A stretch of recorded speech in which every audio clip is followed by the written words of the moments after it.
Saint-Esprit veut être auprès de toi et mon cœur. J'aimerais qu'on puisse parler en fait cet après-midi d'une chose qui nous a déjà tous touchés. Qui nous a tous touchés et que souvent on vit tous et qu'on appelle tous la culpabilité. On a tous eu des moments en fait de culpabilité par nos actions, dans nos vies, dans des choses qu'on a faites dans le passé. Il y a des choses secrètes que toi tu as pu faire dans ta vie et qui restent encore en fait au fond de toi. Est-ce qu'il y a des personnes qui ont déjà connu la culpabilité? Oui. D'accord. La culpabilité, c'est quoi? C'est un mot en latin qui se dit culpabilis. Ce mot en latin, en fait, signifie coupable. C'est-à-dire qu'il y a quelque chose, en fait, qui nous accuse d'être coupable de quelque chose. Et là, le Seigneur, s'il vous permet, on va essayer de faire un examen clinique de 2 personnes, d'accord, dans la Bible, qui ont eu à souffrir de ça. Et on va voir que l'issue de ces 2 personnes, ce n'est pas le même. Et on va essayer de comprendre parce que finalement, la culpabilité, au-delà d'être quelque chose qu'on ressent souvent, c'est quelque chose qui nous empoisonne, plus qu'autre chose. D'accord?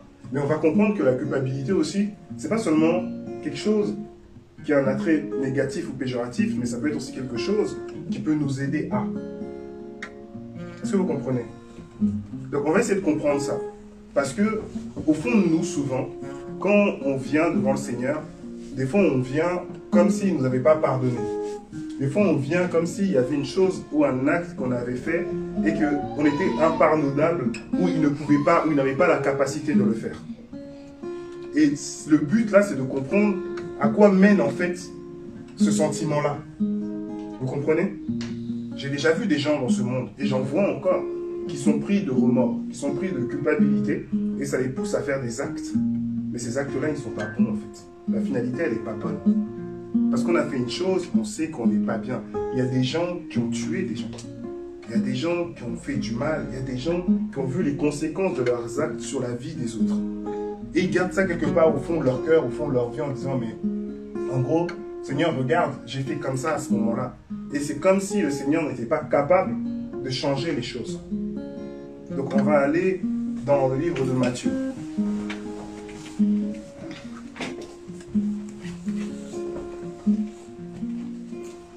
On va aller dans Matthieu 26.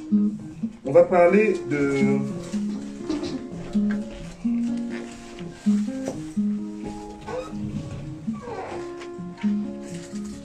On va parler de cet homme que tout le monde connaît. Là, on a entendu son nom, qui s'appelle le premier, qui s'appelle Judas. Tout le monde a entendu parler de Judas.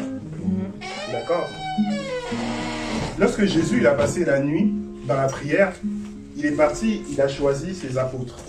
Quand il a choisi ses apôtres, il en a pris un qui était de la même tribu que lui. Judas. Celui qui représentait en fait la Judée. Donc, à chaque fois, il en a pris, ils étaient de différentes tribus, de différents rangs. Mais on va comprendre après. Mais on voit que celui qui représentait, Jésus, il l'a choisi. À un moment dans les évangiles, il dit, Judas, n'est-ce pas moi qui t'ai choisi? Et on disait, Judas, tu es un démon. Donc, c'est-à-dire que le Seigneur, il savait, en choisissant Judas, quelle était la nature de Judas. C'est ces mots. Je ne paraphrase pas. Il lui a dit, très clairement, tu es un démon. D'accord? On connaît l'histoire. Mais on va essayer de voir cette histoire un peu de plus près et en essayant de comprendre ben, finalement c'est quoi ce poison ou cette flèche qu'on appelle la culpabilité et les effets que ça peut produire sur nous. Des fois, il y en a, ils n'ont pas prié, mais ils culpabilisent. Est-ce que vous comprenez? Est-ce que c'est la bonne culpabilité ou c'est la mauvaise culpabilité? C'est là toute la question. Et où est-ce que ça nous emmène? Donc on est dans Matthieu 26. Matthieu 26, on va lire à partir du verset 14. Je lis. Alors, l'un des 12, appelé Judas Iscariote, alla vers les principaux prêtres et leur dit, « Que voulez-vous me donner? Et je vous le livrerai. » Et ils lui comptèrent 30 pièces d'argent. Alors, il cherchait une occasion favorable pour le livrer. Donc ici, ce qui se passe, c'est que durant le ministère du Seigneur, les prêtres cherchaient un moyen de pouvoir le tuer. Parce qu'il faisait des choses qui ne leur plaisaient pas, il les dénonçait. Donc tout allait contre, il y avait une haine qui était tout le temps constante dans leur cœur. Mais le problème, c'est que la population suivait Jésus. Et ce qui se passait, c'est que la population, qui était assez archaïque, pouvait lapider ces mêmes prêtres, en fait, s'ils se comportaient mal. Le peuple pouvait se retourner rapidement. Comme on parle des gilets jaunes, c'est les précurseurs. Ils pouvaient se retourner rapidement contre ceux qui les dirigeaient. D'accord? Donc il y avait beaucoup de rébellions. Et ce qui se passe, c'est que on voit que ces prêtres-là sont en train de réfléchir. Ils s'assoient, comment on va faire pour avoir cet homme? Ils ont ramené des personnes avec des faux témoignages. Ils ont payé. Toi, tu vas dire qu'il a fait ça. Toi, tu vas dire qu'il a fait ça. Comme ça, on va créer une révolte auprès du peuple. Et le peuple ne sera pas content de ce qu'il a fait. Et ils étaient en train de créer toutes ces machinations. Maintenant, ici, je vais mettre une parenthèse. Parce qu'on va comprendre, mais dans notre ligne, je vais mettre une parenthèse. Biandi, tu peux nous lire Zacharie 11. Zacharie 11. Vous gardez Matthieu, on va revenir dans Matthieu. Tu nous lis Zacharie 11 du verset 9 au verset 13, s'il te plaît. Et au verset 14 plutôt. Donc Zacharie 11 du verset 9 au 14. C'est ça? Oui. Donc je lis. Alors j'ai déclaré, je ne prendrai plus soin de vous. Que celle qui va mourir meure, que celle qui va disparaître disparaisse, et que celles qui restent se dévorent les unes les autres. J'ai pris ma houlette, grâce, et je l'ai brisée pour rompre mon alliance, celle que j'avais conclue avec tous les peuples. Elle a été rompue ce jour-là, et les plus misérables des brebis qui m'observaient ont reconnu que c'était une parole de l'Éternel. Je leur ai dit, si vous le trouvez bon, donnez-moi mon salaire, sinon, ne le donnez pas. Alors ils ont pesé pour mon salaire 30 pièces d'argent. L'Éternel m'a dit, jette-le au potier, ce prix magnifique auquel ils m'ont estimé. J'ai donc pris les 30 pièces d'argent et je les ai jetées dans ma maison, dans la maison de l'Éternel pour le potier. Puis j'ai brisé ma seconde houlette, union, pour rompre la fraternité entre Juda et Israël. Ok, merci beaucoup. C'était quoi les questions? Comment? C'était où? De Zacharie 11, verset 9 à 14. Donc, on retourne maintenant dans Matthieu. On garde ça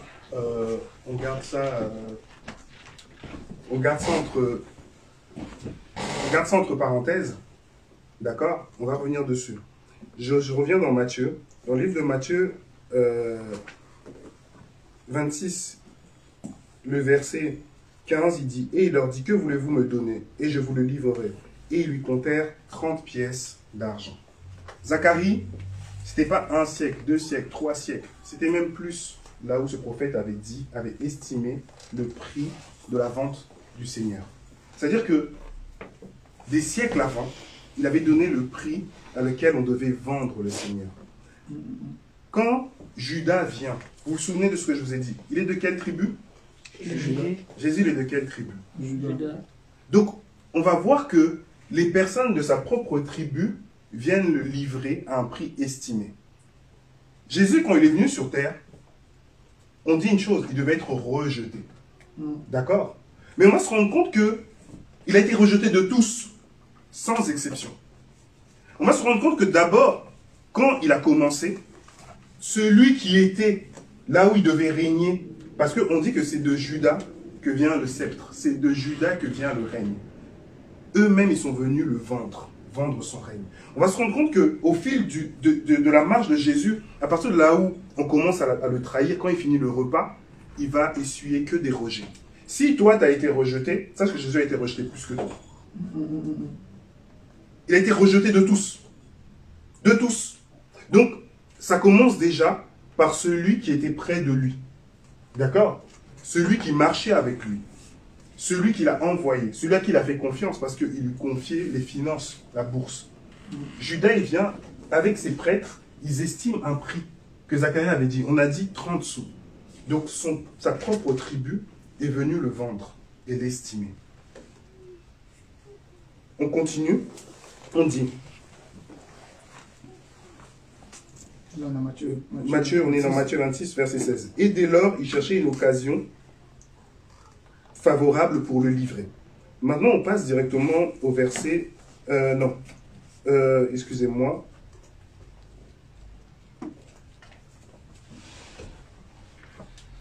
On va passer directement concernant Judas au verset 47.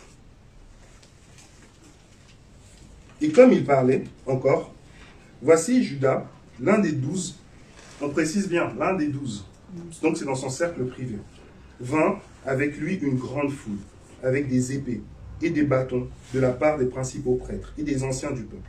Or celui qui le livrait leur avait donné un signe en disant, celui à qui je donnerai un baiser, c'est celui, saisissez-le. Et aussitôt il s'approchant de Jésus, il lui dit, Rabbi, je te salue. Et il l'embrassa tendrement. Et Yahushua lui dit, compagnon, pour quel sujet es-tu ici? Alors s'étant approchés, ils mirent les mains sur Yahushua et le saisirent. Voici l'un de ceux qui étaient avec Yahushua, ayant étendu la main, tira son épée, ayant frappé l'esclave du grand prêtre, lui emporta l'oreille. Je saute directement et on va passer... Attendez, excusez-moi. On va passer directement, on va passer au verset 27, mais on reviendra dessus. On va passer entre le chapitre 27 plutôt, et...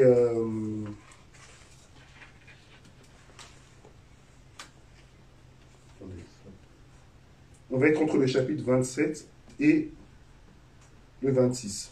On est au 27 à partir du verset 1. Toujours dans Matthieu, 27 à partir du verset 1. Or, le matin venu, tous les principaux prêtres et les anciens du peuple tinrent conseil contre Yahushua pour le faire mourir.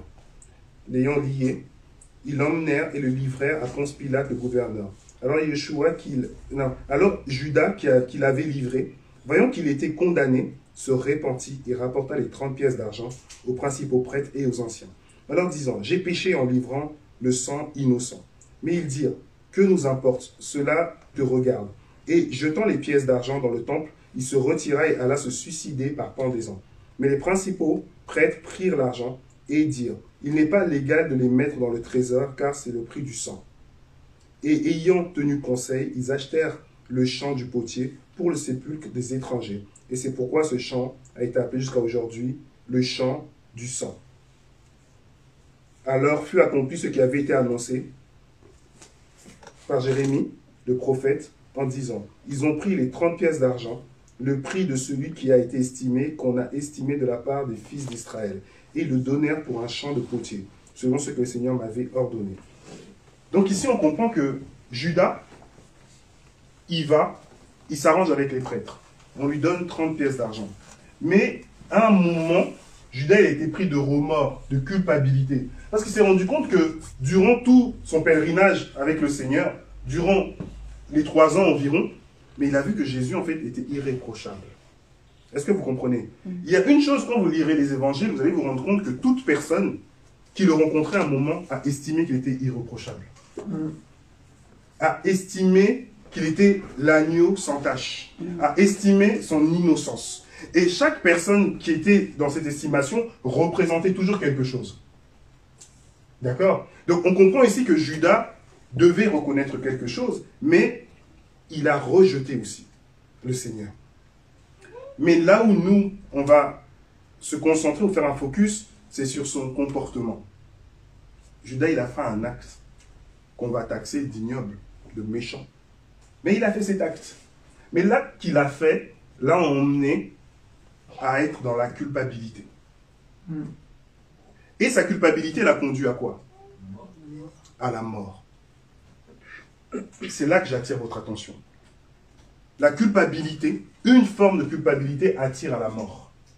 Combien de chrétiens aujourd'hui n'ont plus la foi à cause de la culpabilité qui les a tenus dans une prison? Combien? Combien aujourd'hui ont été comme Judas se pendre? Combien? Il faut faire attention à ça. La culpabilité est une prison. On a une clé pour ça. Je ne dis pas qu'on ne passe pas par la culpabilité. On passe par la culpabilité. Tout le monde passe par la culpabilité. Mais il faut comprendre c'est quel type de culpabilité. Est-ce que c'est la culpabilité selon le monde, selon le diable, ou c'est la culpabilité qui emmène au changement? Est-ce que vous comprenez? On pose des actes. Des fois c'est bon, des fois c'est pas bon. J'en ai fait plein, moi le premier. J'ai culpabilisé. J'ai dit, Seigneur, je ne peux pas prier. Je ne suis même pas digne de m'approcher de toi. Mais est-ce que c'était la pensée du Seigneur que je ne m'approche pas de lui? Si aujourd'hui, un enfant fait du mal, d'accord? Est-ce que vous préférez que cet enfant s'en aille loin de vous ou qu'il se rapproche en vous disant pardon? Qui se rapproche. Qu'il se rapproche? Donc il reconnaît ses torts, il se rapproche. Judas n'a pas reconnu son tort. Si. Alors ce n'est pas ça. Il a reconnu son tort. Il est venu réparer la bêtise qu'il avait faite. Il est venu devant les prêtres. Il n'est pas venu voir Jésus. Mais Jésus est aussi emprisonné. Donc il ne pouvait pas non plus s'en rapprocher. Il aurait pu envoyer un pigeon à chaque fois. Mais la réalité, c'est que Judas s'est repenti de son acte, mais il y avait quelque chose en plus. C'est qu'il s'est laissé vaincre par la culpabilité. C'est-à-dire qu'il a compris. Il a dit, c'est vrai, j'ai mal agi. Tenez vos pièces, j'en veux plus. Judas, il est mort, il n'avait pas les pièces. Il n'avait pas l'argent. Là où il a vendu, il n'avait pas l'argent. Et après, tu as dit, ça y est, c'est fait, c'est acté ce que tu as fait. Mais le remords était trop fort pour lui. L'injustice était trop fort pour lui. Et il s'est laissé vaincre par ça. Il n'a pas dit non, j'ai mal agi. Il n'a pas dit non, stop. Ok, je me suis laissé influencer. Il ne faut pas oublier une chose. À ce moment-là, quand Judas a agi, on dit que Satan est rentré dans son corps. Est-ce que vous comprenez? Jésus, il mangeait. Il prend le pain. Dès qu'il mange le pain, ça a une symbolique, mais on n'est pas dessus aujourd'hui. Satan, il rentre dans son corps. Et il dit, fais ce que tu as à faire. Donc à ce moment-là, c'est même pas Judas. Il y avait Satan qui marchait, qui avait cherché l'argent directement. On retrouve la même chose, vous savez, dans la Bible. Il y avait un couple qui s'appelait Ananias et Saphira. De la même manière, ce qui s'est passé, c'est qu'ils sont venus mentir aux apôtres pour de l'argent. On dit que leur cœur était rempli. Était rempli de qui? Par qui? Satan. Par Satan. Satan a rempli leur cœur. C'est ce que Satan a fait aussi pour Judas. Lorsqu'il y a une culpabilité, mensonge, remords, Satan a la capacité de venir remplir ton cœur. Il a cette capacité. Il remplit ton cœur d'une mauvaise intention, des mauvaises choses. Et tu n'en sors plus. Est-ce que vous comprenez? Satan, il a une capacité à te bloquer dans un péché répétitif que toi, tu ne veux plus faire. Tu ne veux pas, mais lui, il te bloque dedans. Tu lui as laissé la porte, mais lui, il a trouvé le moyen de mettre une boucle en toi qui fait que ça se répète toujours. Mais Seigneur, je ne comprends pas. Seigneur, pourquoi? Seigneur, comment ça se fait? Seigneur, j'ai prié. Seigneur, j'ai jeûné. Mais pourquoi je retourne toujours dedans? Pourquoi je retourne toujours dans le vomi que j'ai? Parce que tu es un chien. Parce que c'est le chien qui retourne à son vomi. Et si tu ne te dépouilles pas du caractère du chien, tu retourneras toujours. Je parle en parabole, mais il faut comprendre que dans ton cœur, il y a quelque chose qui ne va pas vis-à-vis de ça. Et tu dois d'abord corriger cette chose dans ton cœur pour ne pas retourner dedans. Satan, il a trouvé un moyen de maintenir Judas dans la culpabilité. Vous comprenez? Il ne faut pas sous-estimer l'adversaire. Ne le sous-estimez pas. Beaucoup pleurent. Seigneur, mais pourquoi? C'est parce qu'il t'a bloqué dans ce péché répétitif. Tu ne veux pas, hein? Seigneur, je ne veux pas. Tu pleures, tu pries, tu maigris, tu grossis, tout ce que tu veux, tu refais. Parce qu'il t'a bloqué dedans. À partir de là où tu lui as laissé l'accès de te remplir dans ça. il a mis un sceau, hop, je te bloque. On a un adversaire qui ne rigole pas, qui ne prend pas de RTT, de congé, de vacances. Tous les jours, il travaille. Mais on voit que Judas, la finalité, c'est la mort. Et comme je vous disais, c'est pareil pour nous. Attention, ne restez pas dans une prison de culpabilité. Ne laissez pas rentrer en vous une flèche de culpabilité qui conduit à la mort. Même si tu te répands, tu dis, Seigneur, c'est bon, ça y est, demain tu retournes encore dans le même souci. Mais pourtant, tu as dit, c'était bon. Tu as rendu l'argent. Tu as dit, je rends les pièces. Mais pourquoi tu retournes encore vers la mort? Tu as rendu l'argent. Tu as dit, c'est pas bon ce que j'ai fait. Seigneur, je te demande pardon. J'ai mal agi. J'ai mal fait. Reprenez vos pièces. C'est bon. Mais tu vas encore dans pire. Et tu vas te pendre. Judas s'est repenti. Qu'est-ce que nous dit la Bible? On va aller dans 2 Corinthiens 7.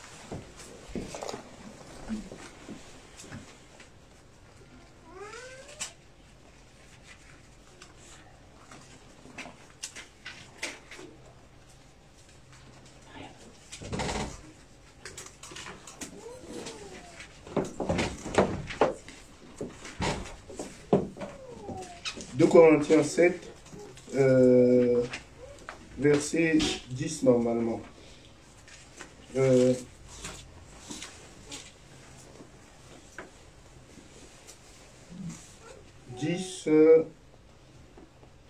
ouais. Tu peux? Le 10 seulement? Ouais. 2 Corinthiens 7, verset 10. En effet, la tristesse selon Dieu produit une repentance qui conduit au salut et que l'on ne regrette jamais, tandis que la tristesse du monde produit la mort. Amen. On vous a dit, est-ce qu'on a dit qu'il n'y a pas de tristesse là avec Dieu? Est-ce qu'on vous a dit qu'il n'y a pas une forme de culpabilité avec Dieu? Mais qu'est-ce que cette tristesse produit selon Dieu? Une repentance. Une repentance, ça veut dire un changement. Lorsque on marche, on fait une chose selon Dieu, et que ça nous interpelle, ça emmène un changement. Parce qu'on se re-questionne quant à ça. Mais si ce n'est pas le cas, ça te conduit où? Parce que c'est selon le monde. Et c'est fait selon le monde. Quelqu'un qui est dans le monde, comme Judas, c'était quelle repentance qu'il a eue alors? Selon quoi? Selon Dieu? Le monde. Selon le monde. Dans le monde, quelqu'un peut te dire pardon. Dans le monde, quelqu'un peut dire j'ai mal fait. Mais ça ne va pas ramener un changement dans sa vie. Comment? Je te pardonne, mais j'oublie pas. Et ça produit la mort à la fin. Notre modèle, c'est Christ. S'il y a une culpabilité, cette culpabilité doit t'enseigner et te changer. Et quand ça te change, ça t'emmène à ne plus refaire. Si tu refais la même chose et tu es dans le répétitif, ça veut dire que ta repentance, ta tristesse n'était pas selon Dieu. Selon le monde. Parce que ton cœur n'était pas orienté véritablement vers le Seigneur. C'est important de comprendre ça. Il y a ce que le monde fait, il y a ce que le monde nous explique, il y a ce que le monde nous montre, il y a ce que le Seigneur fait, il y a ce que le Seigneur explique, et ce qu'on doit suivre du Seigneur. Et c'est important de faire cette différence. Ce que Dieu te propose, le monde ne te le proposera pas. Parce que la sagesse de Dieu est une folie pour ceux qui périssent et pour ce monde. Mais la sagesse du monde est une folie pour Dieu. Dieu dit que c'est fou. Il n'y a aucune sagesse dans ce monde. Donc tu ne peux jamais comparer les deux. Tu ne peux pas venir à Christ et rester pareil. Ta pensée change. Ta mentalité change. Ta manière de marcher change. Ta manière de parler change. Tout change et on ne te reconnaît pas. Pourquoi? Parce que c'est Jésus. Et quand c'est Jésus, ce monde ne peut pas supporter. Alors quand tu maintiens cette culpabilité, quand tu maintiens ces choses qui sont là, ta vie c'est que, j'ai mal fait, je me maintiens, mais je retourne dedans. Qui remplit ton cœur? Et comment tu fais? Comment tu te réponds? Comment tu changes? C'est quel changement qui est en toi? On reste attaché à des choses, mais c'est ces choses-là qui nous font couler. au fond de l'eau. Il y a un autre homme. On va retourner encore dans Matthieu. Je vous avais dit que c'était... Il y avait deux personnes qu'on devait mettre en parallèle.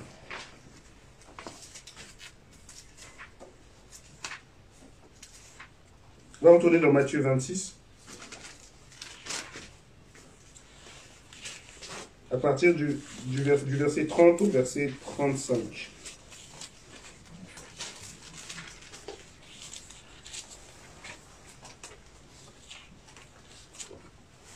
Je lis.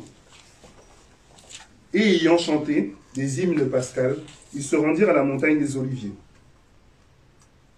Et Yoshua leur dit, vous serez tous cette nuit scandalisés en moi, car il est écrit, je frapperai le berger, les brebis du troupeau seront dispersées. Mais après que je serai ressuscité, je vous précéderai en Galilée. Mais Pierre, répondant, lui dit, même si tous seront scandalisés, en toi, moi, je ne serai jamais scandalisé. Yoshua lui dit, Amen, je te le dis, cette nuit même, avant que le coq chante, tu me renieras 3 fois. Pierre lui dit, même s'il faut mourir avec toi, je ne te renierai jamais. Et tous les disciples dirent la même chose. Waouh, quel courage. Ils ont dit, non, nous on est déterminés. Vous savez, c'est comme une bagarre avant. Quand j'étais avec les personnes, on veut se battre, ouais, on va se battre, ouais. Quand ils voient qu'il y a plus de monde, ah, bon, moi je pars, ouais. Mais ils partent. On restait à 2, mais bon, bah, faisons-nous tuer, on y va. C'est la même chose. On connaît l'histoire. On connaît l'histoire. Mais, comme tout à l'heure je vous parlais qu'il fallait qu'il se fasse rejeter, la tribu de Judas, il fallait aussi qu'il se fasse rejeter. Même si l'autre était dans les 12, hein, il fallait qu'il se fasse rejeter aussi d'un proche. Parce que Pierre était aussi dans le cercle des 3. Jésus, il y avait 1000 personnes. Mais il y avait à peu près aussi 70 qui étaient là aussi. Un peu plus proches. Il y en avait 12. Après, il y en avait 3. On voit qu'il y avait des cercles. Et des cercles très très proches. Mais Pierre, il était dans les 3. Mais dans ces 3-là, lui aussi l'a rejeté. Jésus, il a fait la boucle. Tout le monde l'a rejeté. Tout le monde l'a renié. Est-ce que vous comprenez? Là-bas, ceux de sa tribu. Mais ce qui est encore plus fort, ce n'est pas par hasard. Pierre l'a rejeté dans l'endroit où on juge les personnes. Il est venu dans le Sanhédrin. Le Sanhédrin, c'était comme le tribunal. Dans ce tribunal-là, il y avait la haute autorité. Mais Pierre représentait aussi une autorité qui devait s'établir. Donc, de ces deux autorités, la première autorité l'a rejeté. Ils étaient tous en face. Il y avait Caïphe et il y avait Céphas. Ça se ressemble, c'est bizarre. Hein? Bizarre. On ne va pas aller dans la traduction. Vous chercherez vous-même. De ces deux, là-bas, il s'est pris un coup sur la bouche. Bah, tais-toi. On ne parle pas comme ça. L'autre, de l'autre côté, mais c'est pas toi. Non, moi, je ne le connais pas. Il se chauffait. Moi, je ne sais pas de qui tu parles. Je sais qui. Je n'ai jamais été là. Mais est-ce que c'est pas... Qu'est-ce que tu racontes? Moi, jamais. Jamais.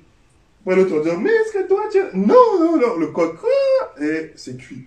Avant le coq chante, donc avant le matin, les deux qui étaient là l'ont rejeté. Celui qu'il prenait en disant, tire tes frères. Celui qui disait qui? Sur qui? Comment dire? Il établissait des choses. Il a rejeté. Donc on voit deux autorités qui rejettent le Seigneur. Il était lui tout seul en fait. Nous-mêmes on aurait été là, on aurait trahi. Hein. Bon Seigneur, pardon, on a prié, mais là, on court. Hein. Chacun, Dieu pour tous, tous les mots que tu veux. Il a été rejeté par tout le monde. Celui qui a dit quelques minutes avant, moi je vais mourir pour toi, il a rejeté. Même la femme, elle est venue, mais c'est pas tout. Il a rejeté. Il n'a pas accepté et il s'est fait rejeter de tous. Quand on dit la chanson crucifié, seul, abandonné, il a été seul et abandonné. Tu as souffert, méprisé, rejeté. Il a été méprisé et rejeté parce que personne ne le considérait sur ce qu'il était, sur ce qu'il avait. Personne ne le considérait. Toi, aujourd'hui, tu as aidé quelqu'un dans ta vie. Oh, je t'ai aidé. La personne, un jour, elle te dit pas bonjour. Mais moi, tout ce que je t'ai aidé, maintenant, c'est comme ça. Mais Jésus, qu'est-ce qu'il devait dire? Qu'est-ce qu'il devait dire? Il était seul. Quelqu'un est venu comme tout. Oh, poussez-vous, qu'est-ce que vous faites? Personne. Tout le monde a fui. Jean, il est venu sur la croix, hein, quand il était sur la croix. L'action et tout était passé. Oh, Jean, il était là. Jean, il est venu quand il était sur la croix, doucement. Il a dû passer comme nous. Avec les femmes, il venait comme ça. Il s'est mis là comme ça. Mais toute la souffrance, il a traversé tout seul. Tout seul. Il est passé devant toutes les instances possibles. Toutes les autorités représentatives possibles. Seul. Et tout le monde a dit une chose. Mais cet homme est innocent. Tout le monde a constaté qu'il était l'agneau sans tache. Est-ce que vous comprenez? Mais revenons maintenant sur l'attitude de Pierre. Pierre est parti en pleurant. Dans les films, on voit il fait... Il part comme ça. Je sais pas s'il a pleuré, mais je sais pas. J'ai déjà vu partir comme ça. Comme si on avait frappé, je sais pas. Courir comme ça, je fais pas comme ça. Sinon, ils abusent. Comment? Ah, il traîne là en vibreur. On voit, il est parti en courant. Maintenant, il avait des remords et une culpabilité extrême. Il a trahi son roi. Il a trahi son maître. Il a trahi son rabbi. Son rabbin, si vous voulez. Et il culpabilisait. Il dit, mais il l'a dit, pourtant c'est moi. Moi, je suis chevronné, je pouvais. Mais il a trahi. Est-ce que vous comprenez? Pierre, c'est même plus grand, vous savez. Un jour, il est parti, il était avec Jésus. Il a vu Élie et Moïse. Il a vu, il ne pouvait pas dire non, lui, c'était pas possible. Parce qu'il a vu Jésus manifester dans sa gloire. Donc, imagine-toi, tu dis, mais non, moi, non, réveille-toi. Comment tu l'as trahi? Comment j'ai pu faire ça? Quelle honte! Comment je peux encore parler de lui? Comment je peux encore me lever? Comment? Voilà comment était Pierre. C'est pour ça qu'il a couru tellement vite quand Jésus est ressuscité. Sauf que Jean, bon, il courait plus vite, il avait la jeunesse. Et il ne s'est pas arrêté pour faire des pauses, il a couru jusqu'au tombeau. Il a couru en plus. Ah, il n'a pas cherché à comprendre, il a couru. Et ça, il avait un problème. Ah, c'est ça. Mais, il y avait une culpabilité en lui. Vous savez, dans l'histoire de Pierre, c'est l'histoire, hein, c'est pas dans la Bible. Quand Pierre il est mort, selon l'histoire, on dit qu'on devait le crucifier. Pierre a dit non, non, non, non, non, je ne peux pas mourir comme le Seigneur, crucifiez-moi à l'envers. Et selon cette histoire, on dit qu'il était heureux de mourir comme le Seigneur. C'est comme si le Seigneur lui disait, bon, je te rends la monnaie de la pièce, comme ça, on est quitte. Et c'est comme s'il était content. En plus, c'était dur à les crucifier, mais lui, il dit en plus à l'envers. Est-ce que vous imaginez le truc? Mais donne à l'envers, je préfère rentrer au ciel direct comme ça. Et il a été crucifié à l'envers, selon l'histoire. Pas selon la Bible. Mais on va se rendre compte d'une chose. Le Pierre qu'on voyait, lui aussi a eu une repentance. Lui aussi a eu une transformation. Lui aussi a eu un changement. Mais on a vu que ce n'était pas la même chose que Judas. Est-ce que vous comprenez? Ce qu'il a fait, c'était grave. Ça s'appelle aussi de la trahison.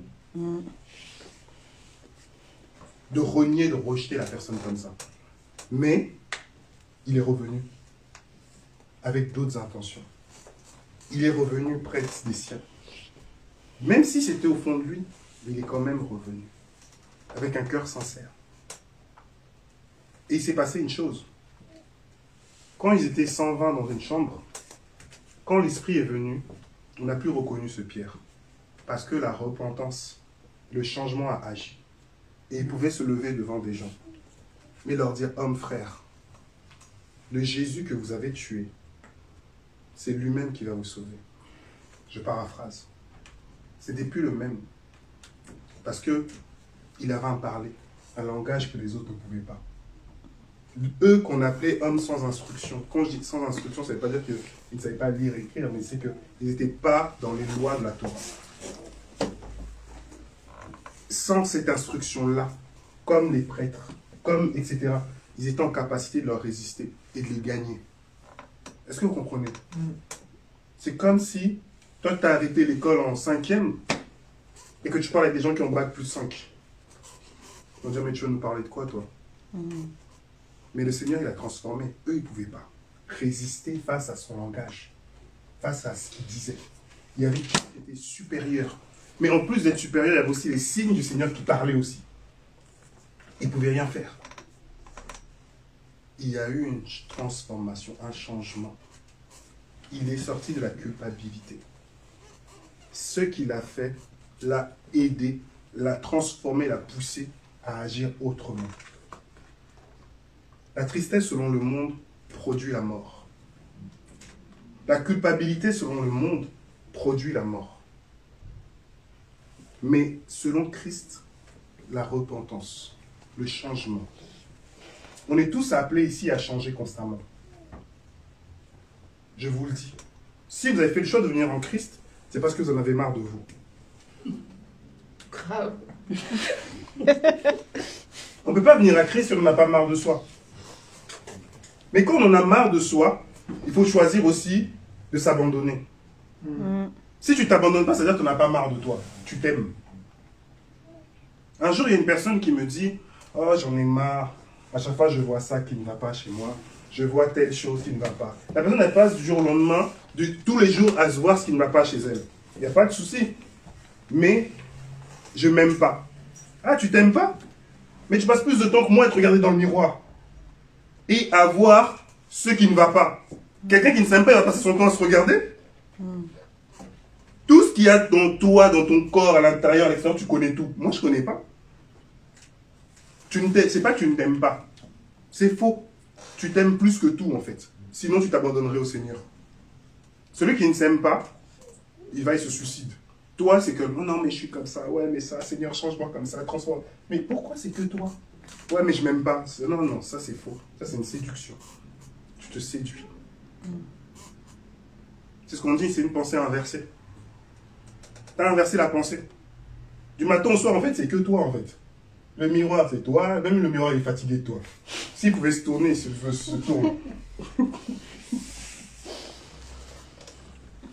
Mais je vous dis, quelqu'un vient te dire, ouais, moi, je m'aime pas. Et tout. Demande-lui combien d'heures il passe devant le miroir dans la journée.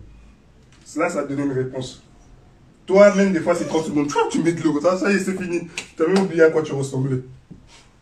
Mais la personne là, après, elle vient de sortir des discours. Ouais, moi, tu sais, des fois, Non. Attention. Mais, vraiment, je veux nous encourager cet après-midi par rapport à ça. Par rapport à la culpabilité. En voyant qu'on a deux personnes, mais qui n'ont pas la même trajectoire.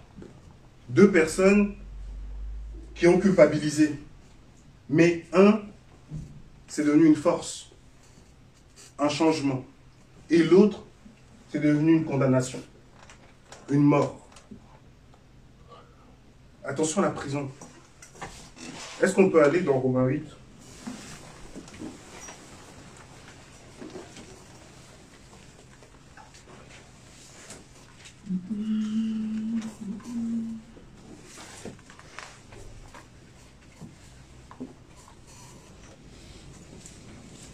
S'il vous plaît.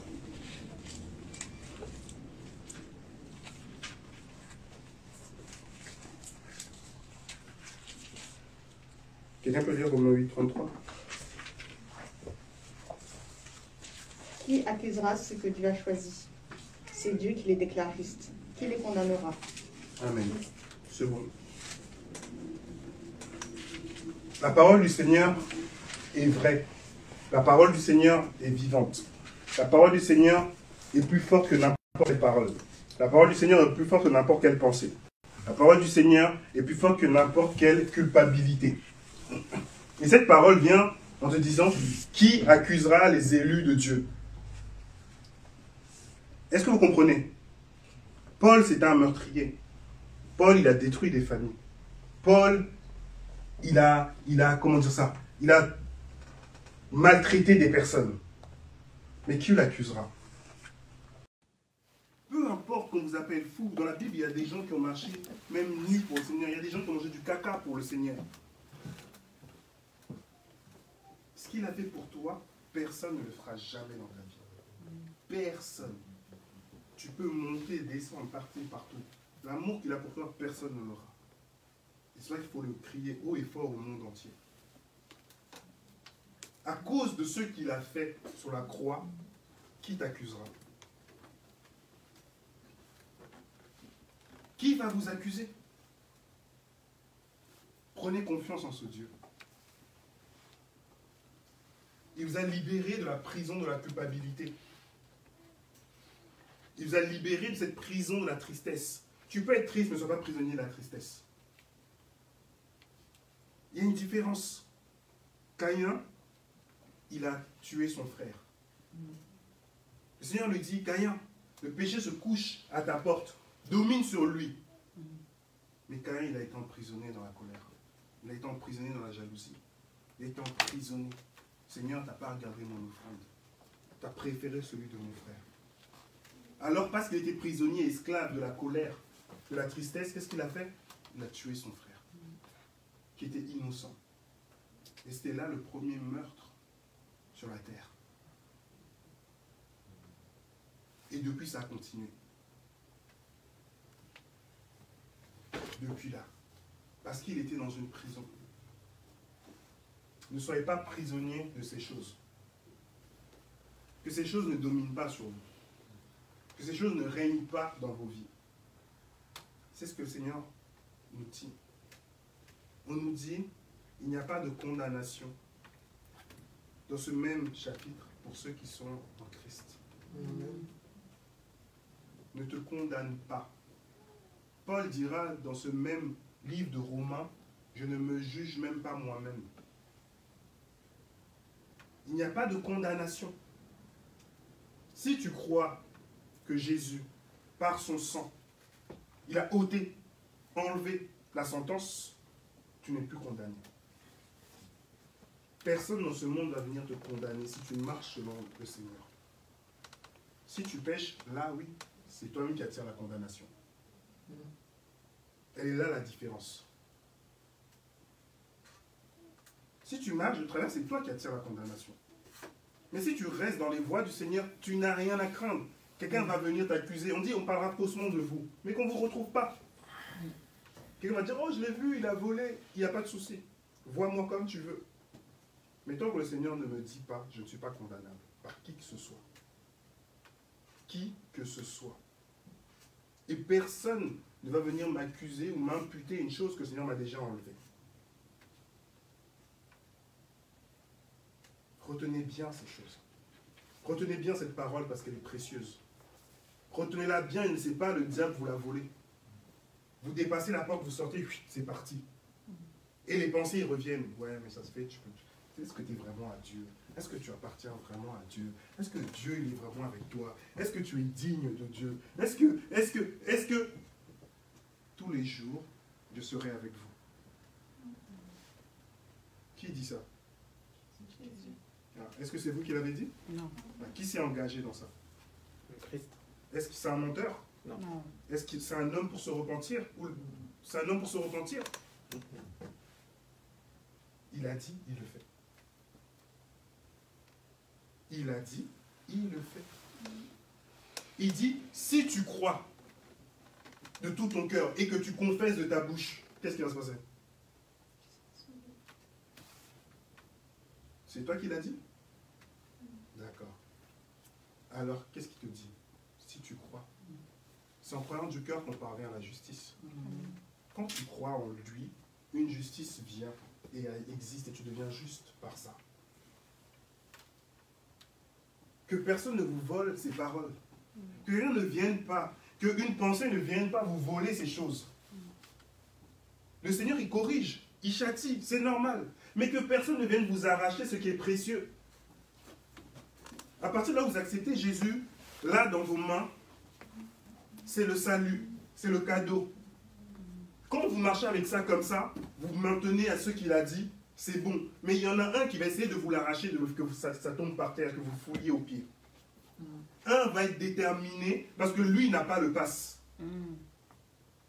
Donc lui voudra toujours vous arracher ce pass de la main. C'est ça son job.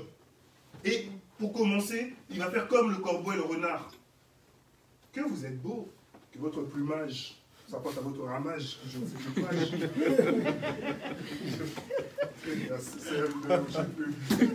Quand vous connaissez par cœur. Jusqu'à ce que ton bec, ah bon, ça tombe. Mais c'est lui, le maître renard, là. C'est lui, on l'a trouvé. Il vient avec sa malignité, il sort des grands mots. Mais tu es femme de Dieu, pasteuse. Quand tu marches, il y a le feu qui t'entoure. Tu dis, ah ouais, allez, c'est la Bible. Amen. Ça y est. T'es déjà à côté. Pasteurisé.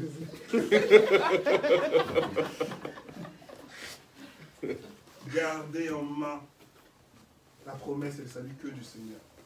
Ne vous laissez pas embobiner, ne vous laissez pas avoir, ne vous laissez pas séduire, ne vous laissez pas emprisonner. Je suis comme ça. Et tu gardes seulement ce mot, je suis comme ça, Seigneur, tu peux rien faire. Le Seigneur, ce n'est pas un homme. Ne réduis pas le pouvoir du Seigneur. Toi, tu n'es pas exceptionnel pour que lui puisse rien faire pour toi. Est-ce que tu comprends? Toi, tu n'es pas toi l'être qu'on a créé depuis Adam, il n'y a que toi qu'on ne peut pas pardonner. Ça s'appelle de l'orgueil. Parce que tu n'as pas l'humilité de dire Seigneur, tu le fais. C'est de l'orgueil. Si tu es comme ça, tu es orgueilleux ou orgueilleuse. Ouais, moi, Seigneur, tu ne peux pas, moi, mon péché est trop long. Et tu réduis ce qu'il a fait à toi, mais t'es qui? T'es que une orgueilleuse ou un orgueilleux. Jamais. Ouais, Seigneur, tu ne peux pas rester à côté de moi parce que c'est toi qui détermine les choses. Il reste s'il veut. De toute façon, il est omniprésent. T'as oublié? Est-ce qu'il n'est pas partout? David, il dit, même si je vais de l'autre côté, je dis, au moins les ténèbres me couvriront. Tu y es aussi. Car les ténèbres sont comme le jour. Il a compris qu'en fait, il n'avait pas le choix, il peut aller nulle part. Même si tu es aux toilettes, tu éteins la lumière, tu restes comme ça. Il est là aussi, Seigneur, il te regarde. Il y est aussi. Ah! Même si je vais en dessous de ma couette, il est là aussi, tu regardes en dessous de la couette. Mais Seigneur, c'est quoi l'histoire? Partout, il est là. Nulle part. De toute façon, je me cache. Tel frère et soeur, personne ne va me voir. Tranquille. Le Seigneur, il est là à côté de toi, il marche. Il dit tranquille aussi. Tranquille. Il marche. Il te regarde tranquille. Les anges aussi, ils sont là, 10. Tranquille. Une nuée de témoins. Ils sont tous comme si, là, comme vous êtes tous, c'est la nuée de témoins qui te suit partout. Toi, partout, tu marches. Toi, tu vois, j'ai mon plan. Personne ne voit. Ils sont tous là en train de dire, oui, on te voit. On dit, ne savez-vous pas qu'il y a une nuée de témoins qui vous poursuivent partout où vous êtes? Il y a des gens qui vous regardent. Vous ne saviez pas? Quand on regardait les séries, là, nous, c'est la même chose, on est des séries hein, pour eux. Et du côté de Satan, et du côté du Seigneur. Tout le monde te regarde. Quand tu pêches, il crie Satan. Wow, les démons, on va t'attraper. Ils font même une chanson pour toi. Là, avant, tu donnes du poulet rôti. Là, il commence à déjà creuser dans la terre. Eh, va venir ici. Il crée ta fausse. Vas-y, ouais, c'est eux. Il va, ouais. Toi, tu vas bien être enterré. Arrêtez-le. Il m'a pris le café.